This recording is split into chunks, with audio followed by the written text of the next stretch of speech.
Good evening, everybody. For this presentation, I imagine that I was giving a talk about the Vietnam War to a local historical chapter or even a VFW. My goal was to show how Americans learned about the Tet Offensive through the newspapers that we read every day. Today, breaking news can be on our phones, social media, TikTok almost. But in 1968, how the American public received their information was through the newspaper, and the newspaper had the power to influence.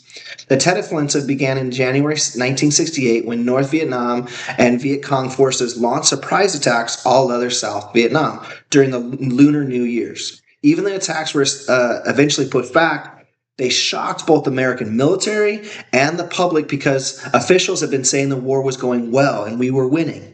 The first source was the New York Times article from July 1968. In this article, President Johnson awards General William Westmoreland with a medal for his leadership during the Tet Offensive. This article shows that the Johnson administration still believed that the Tet was the most military victory and wanted the public to honor that and to know that it was a military victory.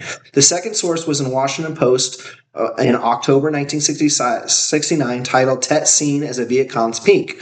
Just 1 year later, the tone has already been changed. The article explains that Tet was probably a high point of communist military strength, but it also says the offensive changed the way many Americans looked at the war. Instead of focusing only on the military success, newspapers were now asking what Tet meant politically and psychologically.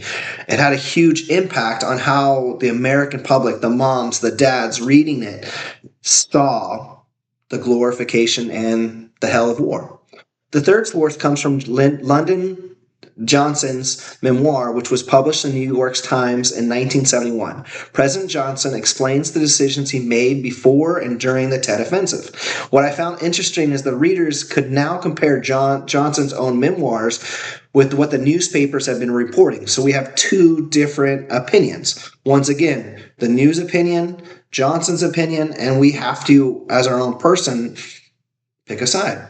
Finally, I looked at the Washington Post article written in 1988 in the 20th anniversary of the Tet Offensive. The title says it all: the victory that led to defeat. By this point, the newspaper describes Tet as a turning point of Vietnam War.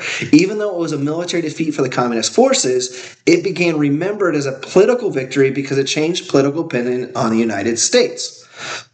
The biggest thing I learned from this assignment, that the newspapers do more than just record history. They also shape the way people remember it and how they see it.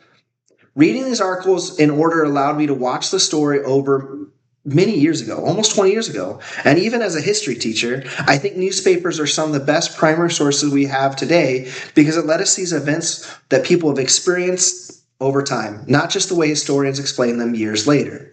Thank you. Hope you guys all have a great day.